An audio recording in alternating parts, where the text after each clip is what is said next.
What is good, my blockchain gang fam? Thank you for tuning in. This is the Rice Crypto Show, and I'm your host, Rice. And today, I am joined by my very good friend, Eric Sullivan, who's here to introduce a project called Cool A.D.E.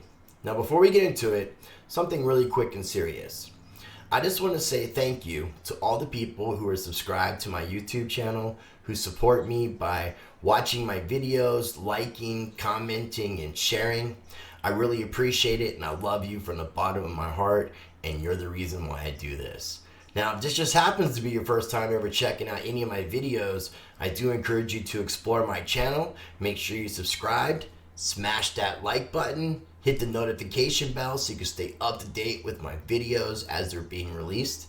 And we're just going to go ahead and get right into today's interview.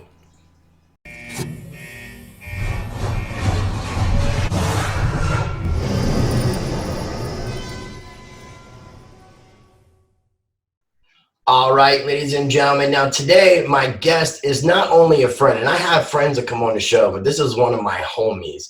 This is Eric Sullivan, and he is the business director for something called Cool A.D.E. Eric, man, thanks for coming on the show. How you doing today, brother?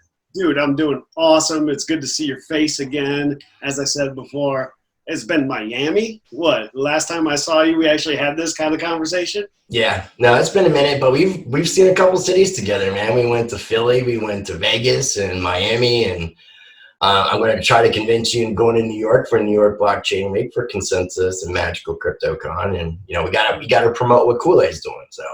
Well, absolutely. Yeah, I mean, obviously with getting the business of Cool A.D.E. out there is first and foremost, but development is now the first and foremost on Cool A.D.E. And things are going well in all aspects of it. Just got off the phone with a couple of different cats today. We are locking down a exchange partner. Okay, Yeah. well, before we get into like what Cool A.D.E. is, because I want people to sit here and wonder like, what the hell are these guys talking about Cool A.D.E.? So we're going to make them linger for a minute, and we're going to get into all the details, man, because that's really what this video is all about. But just to kind of introduce yourself to everybody who is not familiar, can you kind of tell everybody who Eric Sullivan is, and also tell us how you got involved in cryptocurrency? Yeah, absolutely. So when I was young, really young in high school and stuff, obviously I was a musician, got into Rage Against the Machine, and ended up just going to, for lack of a better term, balls deep in the idea of what is our social engineering and what has engineered us to the point of where we're at now, including Federal Reserve, everything else. And got into a rock and roll band, pretty political, and lived with this band for 6 years. Shared bank accounts, clothes, everything. House burned down within the first 6 months of us being together. Had to move, live with other people, the works. One of the things that really was a sticking point for me within that time when that house burned down was having nonprofits come in and kind of save our ass.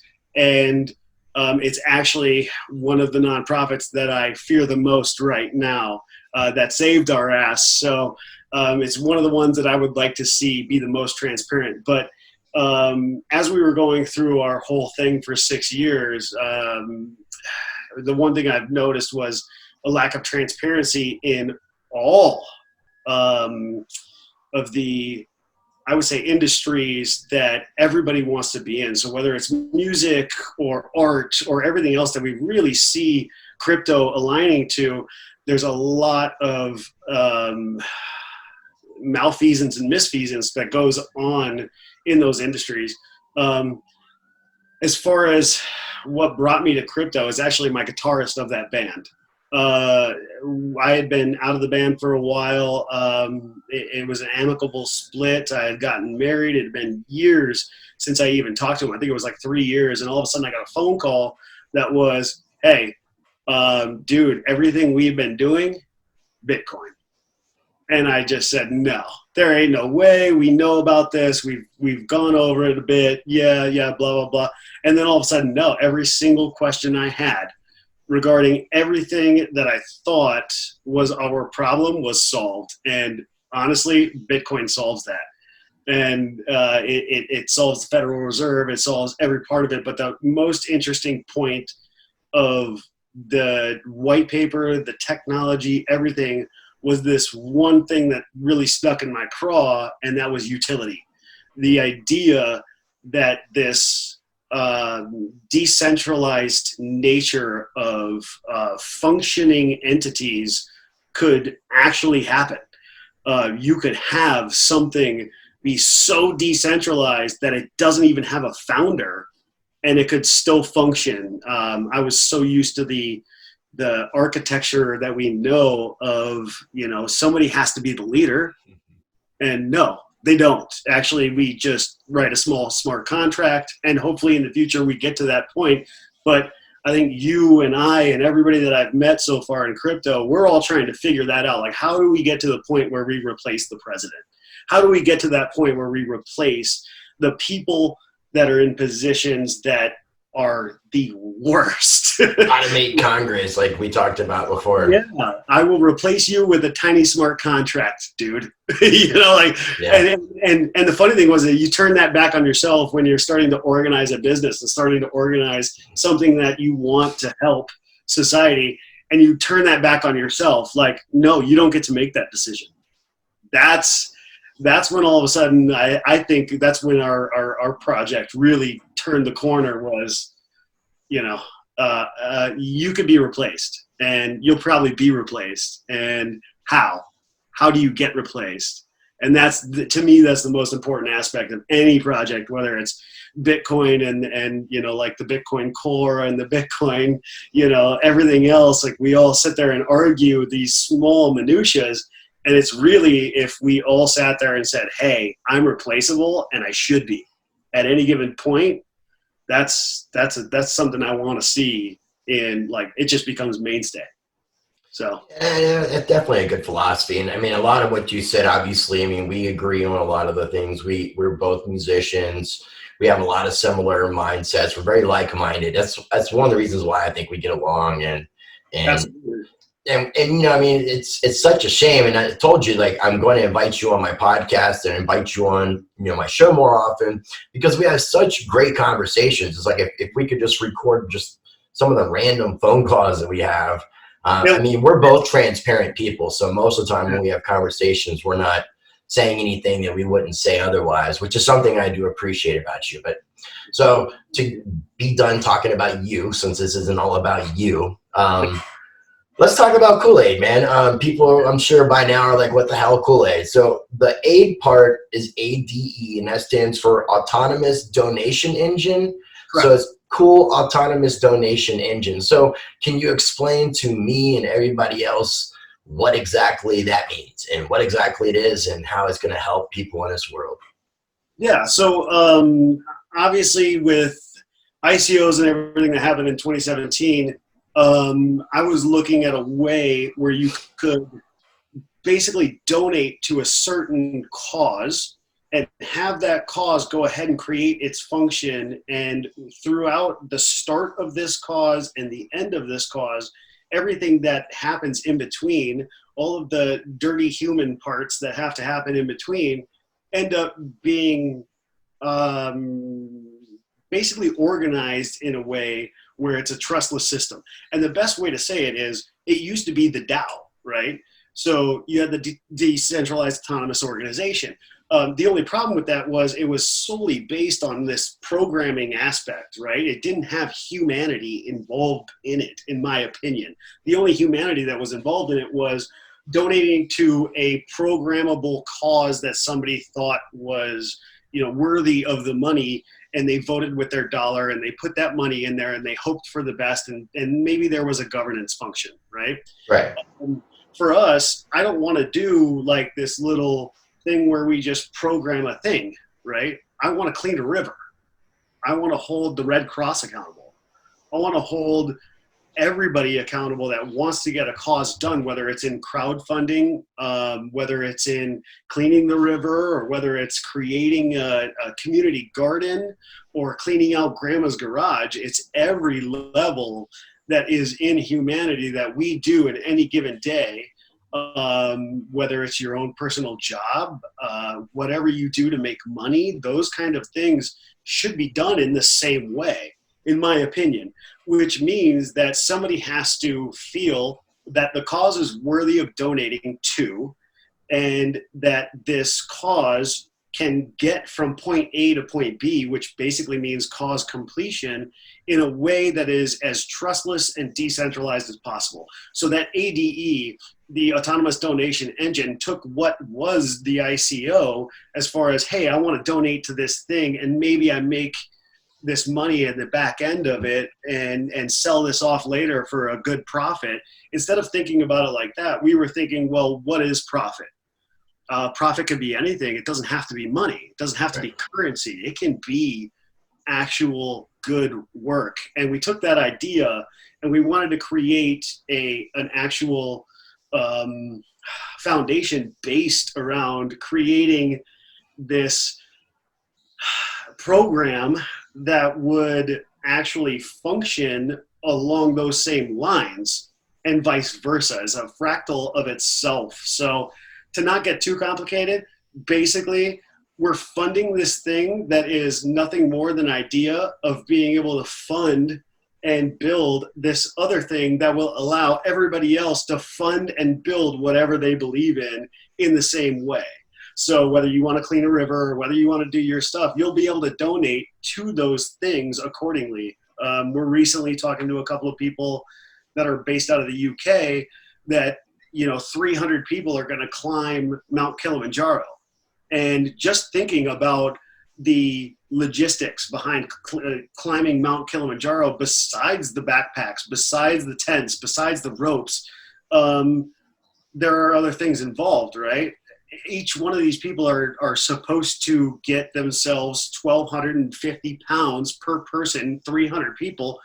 How do you get that money even across the country lines that you need to, and how much does that cost you? Right. There's a level of efficiency that's lost within that cause. Same goes for the Red Cross, or same goes for any other nonprofit organization. There's a level of efficiency that's lost, whether it be administrative or just the money transfer, or maybe it's in automation, right? So we can automate accounting departments and things like that. And those are all of the administrative costs that are hampering the ability for a human to get work done in money donated.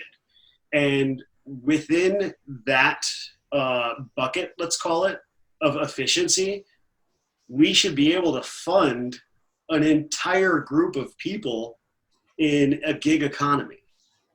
And we should be able to do that, handily with technology now, to the point where in a localized setting, yes, you can clean your river, and yes, you can get paid for it. And one of the questions I've been asked that I really love the most is, well, if everybody's going out and doing good works, who's going to clean the dishes? And I'm like, well, good. That means that, all of a sudden the dishwasher is getting paid $20 an hour because there's nobody to clean the dishes anymore. And you change an entire paradigm. And it's right. For us, it's a slow shift into every single little shift in paradigm and cycle of the paradigm ends up making the world a better place. And that's what we hope to do. No, I definitely really love the idea. I've kind of been around not since the beginning, but since you've been kind of doing a lot of work, and I've been trying to help out. Yep. I really believe in what you guys are doing. So, I'm not going to hold that back. Obviously this isn't sponsored content, but I am involved, and I do appreciate what you guys are trying to build. I think it's awesome that you're trying to hold nonprofits and things like that accountable, and basically pushing for more transparency, because I think in those industries we need to have that transparency.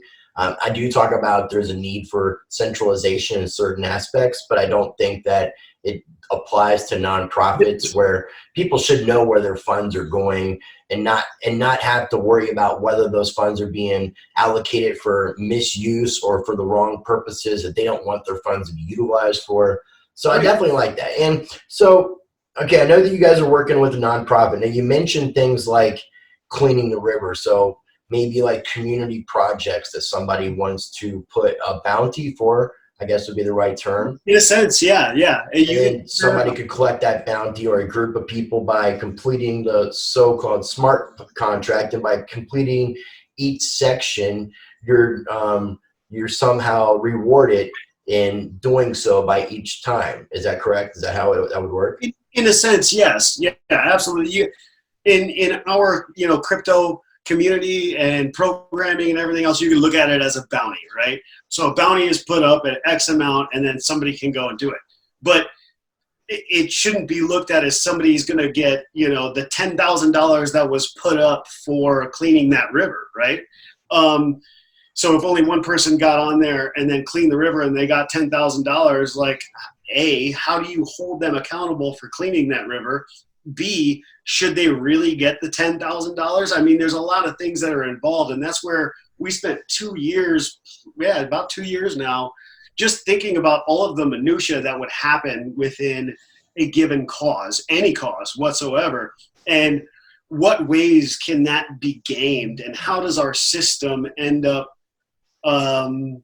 enticing people to do the right thing, right? Mm-hmm. So instead of thinking it as like, I give a bounty and all of a sudden this gets done and the bounty is paid, think about it as a community that has like ideas, comes together and formulates this plan based around that bounty.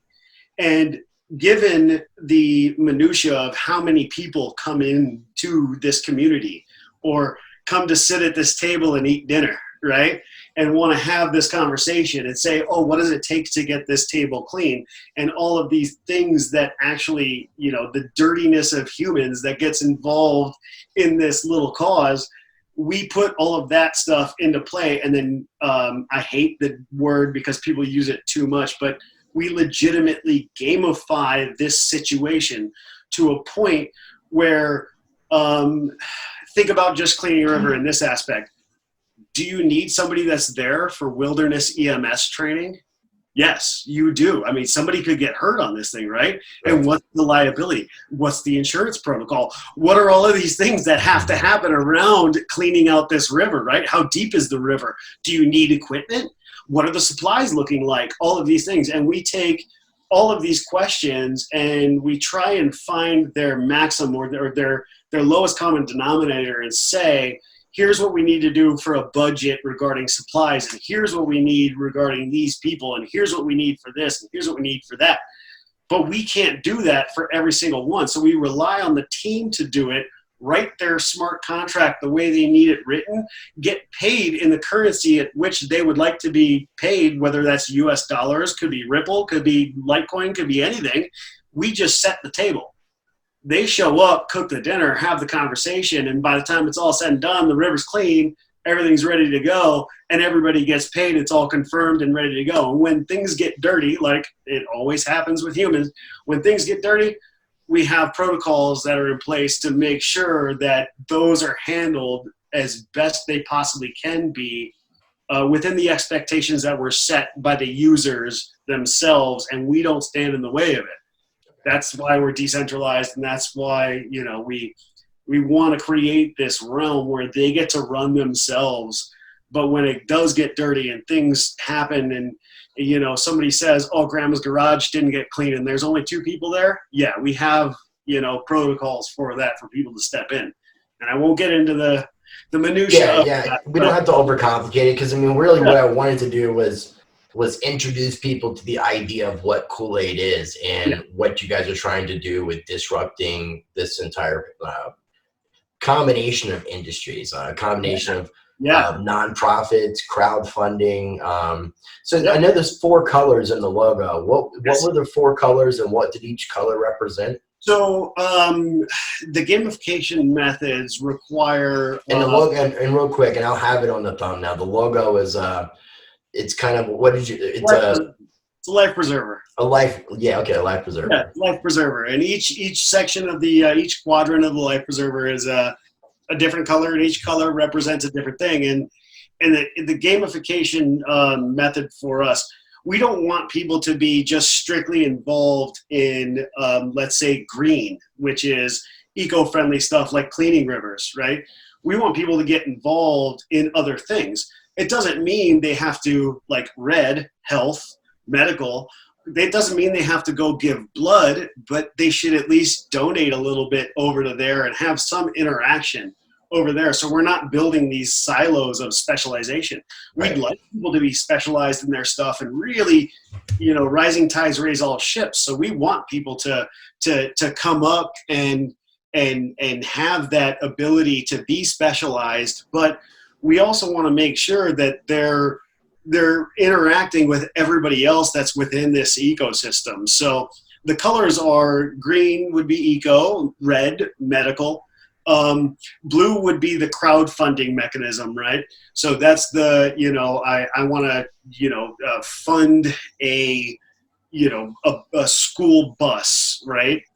This bus needs help, needs a new engine. We're going to fund this bus. And we want that to be a transparent thing where we can actually prove that the bus got the engine. And then yellow would be humanitarian, right? So feeding the homeless, Habitat for Humanity, things like that. Okay. Rebuild, reconstruct, stuff like that. We're also looking to add more along the lines. So you may have more, little colors coming in as we go. And my grand scheme, I would like to see a shirt with a logo with like 15 different little logos of eco and humanity and everything else, where we have our stuff together so well that, all of the users' data, which we do not hold, is working so well for them that we went from 4 little spots to 16 little things that are all gamified, and it's all working out, and it's just this whole ecosystem of people doing good works.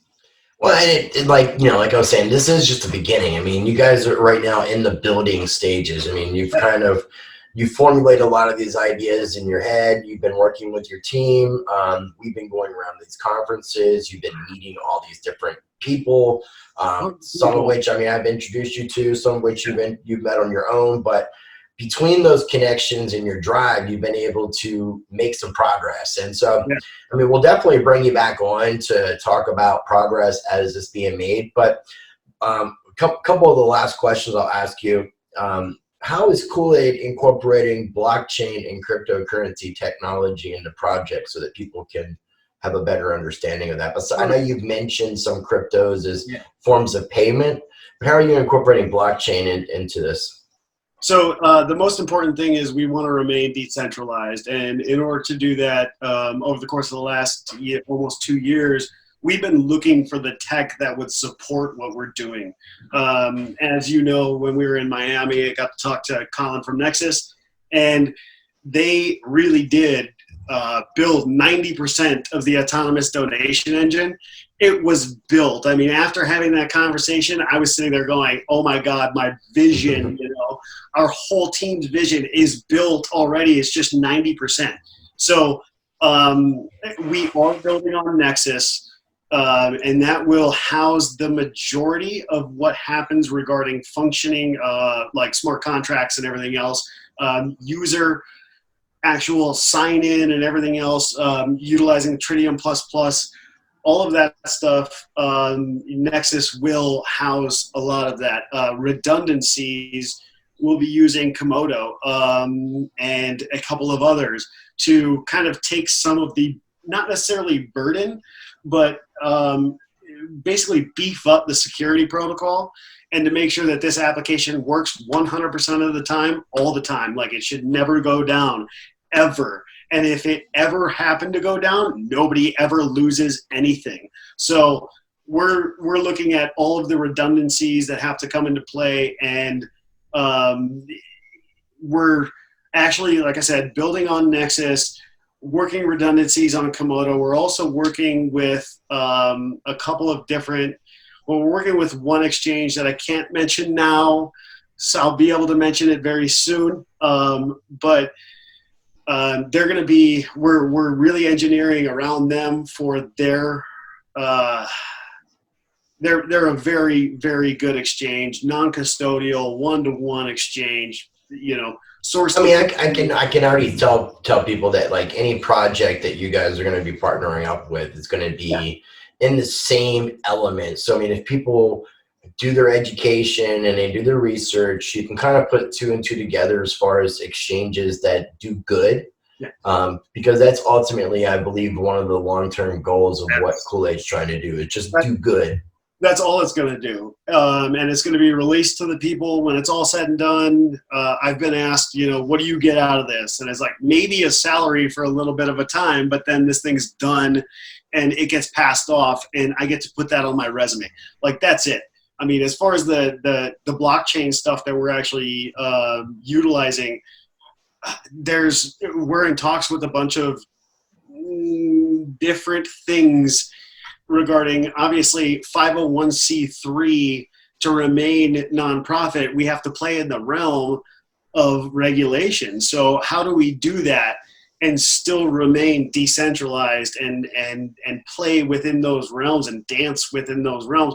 Well, a lot of those solutions are already built, and a lot of people don't seem to understand it. They just look at it like it's a stock. They don't look at the product. And for us, we're looking at the product and we're saying, oh yeah, that's a fix. That's a solution. Right there, they're going to go ahead and do it because all we need is their little thumbs up and we're, automatically locked into the regulation standpoint, of what we need to do. And that's first and foremost. I mean, the 501c3 thing is what fuels this economy. It's our main goal is to make sure that they are transparent and we know where $410 billion a year goes. Right. Right now we don't know. Nobody knows where this stuff goes. You might as well ask the BBB what they're doing with the money they're paid to give good ratings. It's the same idea. So that's our first and foremost goal, is to make sure that the nonprofits are held accountable, which means that we have to play in that little realm, but it doesn't mean that we have to live there. Right. It just means that we have to play there every once in a while, make sure that we're, on the up and up. You're doing it the right way, man. If you're gonna play this game, you gotta play by certain rules, and it's just smarter than they do. Just how it is, So now, I guess if people want to get involved, or they want to help, or they want to donate, or even contact you in regards to Cool A.D.E, yeah, how can they do that? And I know you guys are working on your website. I know it's not launched yet, but if you could also maybe mention the URL, because somebody might be watching this another month down the road once the website is released, or they might write it down and remember to keep checking to see when it's launched. Cool. So me personally, Twitter at Eric Crypto. So it's Eric Crypto, ERICRYPTO. And then all that'll be down below too. Yeah, so Cool A.D.E on Twitter is at the Cool A.D.E and then the number 1. So TheCoolADE 1. And that's going live pretty soon. And then the website is going to be coolade.org, and that's COOLADE.org. And we're definitely looking to get obviously as many donations as we can. And just to let everybody know, every donation that we get into the Cool A.D Foundation will be tracked. Every single one of them will be tracked, and then every person who donates will have a certain little incentive structure that happens within our Cool A.D ecosystem. Some of which is donation matching, a couple of different things that actually happen, which we will release very soon, as well as the website. But you'll be able to see exactly what happens once not only you've donated money as far as any incentives, but actually what we're doing with the money regarding the actual roadmap. And just to let everybody know, the Cool A.D Foundation is built just like a cause. It is built to die. And I say that, it's very dramatic, but I say it in the way that we are going to be taking in this money in not only donations, but once we hit MVP, the minimum viable product, and we start actually turning in our 0.5% transaction fee that happens every time a user wants to cash out money they earned. It will go into this bank that will be utilized for updating this application. But once we're done, It's going to basically be a Bitcoin improvement protocol, and it'll be a Cool A.D.E improvement protocol or proposal.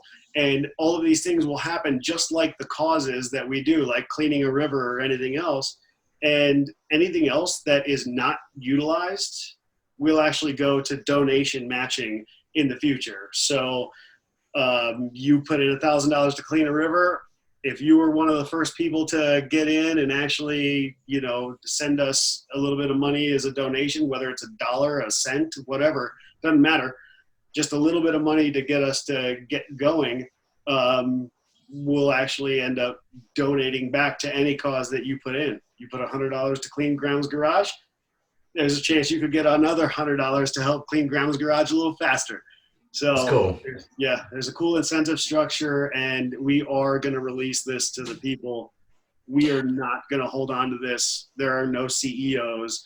There are no founders. There are no anything. This will be the people's, platform to be able to do what they feel they need to do. No, that's a great thing, dude. That's ultimately one of the reasons why I wanted to help, see this thing come to life and make it and help make it successful, man. Because I like the idea of creating something to give back, to empower the people in a way that just takes the power away from even the people who created it. I think that's a beautiful thing, and I definitely commend you. And I'm proud to call you a friend. I'm proud to call you a freaking homie, man. Same, man. And trust me, if it was any other thing where I felt I was comfortable enough to make money, I would make the money off of it. It does not make any sense. It doesn't feel right in the heart to try and make money off of something that's trying to hold nonprofits accountable.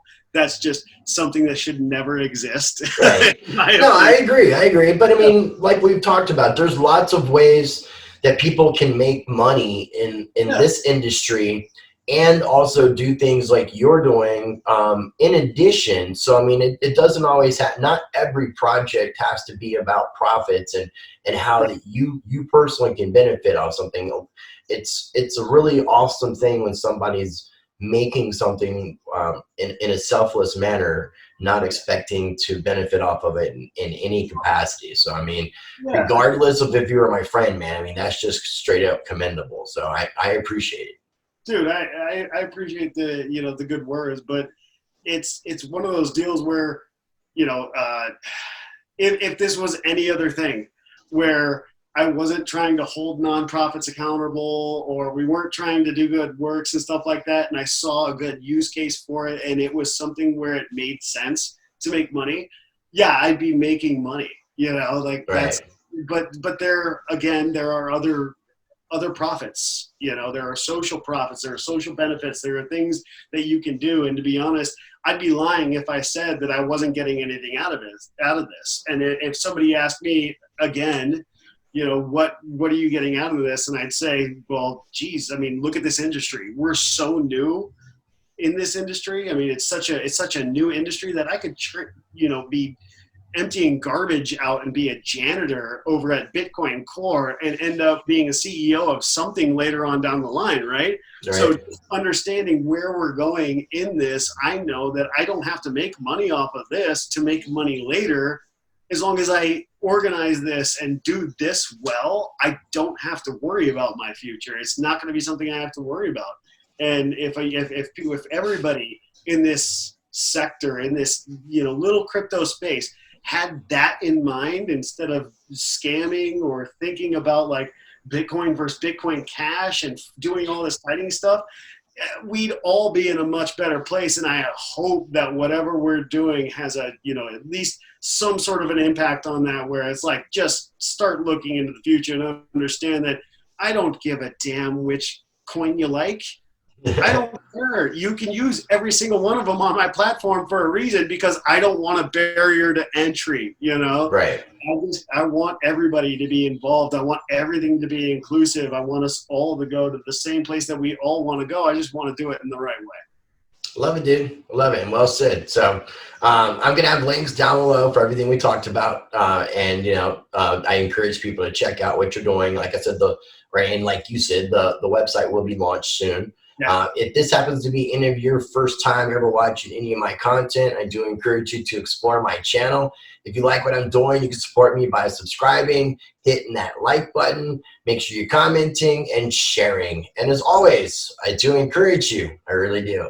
Make sure you be the change by practicing change, and I love you all. We love you too, Rice. Thank you for watching all the way to the very end of the video. Got to give a shout out to this month's Rice Crypto Show sponsors, Monarch, Presearch, and Hodl Brand. Make sure you're checking out my brand new Patreon channel that I'm just now launching so you can get some exclusive unfiltered Rice content. I've got a $5 and a $10 tier, and that goes to directly support what I'm doing. If this is your first time ever checking out any of my content, I do encourage you, make sure you explore my channel, see what I'm all about. I got all kinds of really cool videos, from interviews to tutorials to reviews and everything in between. So definitely explore my channel. If you already check out my channel and you're not subscribed yet, what are you waiting for? As always, make sure you're smashing that like button throughout the videos. Hit the notification bell to stay tuned for all my upcoming content. And as always, be the change by practicing change. And I love you all.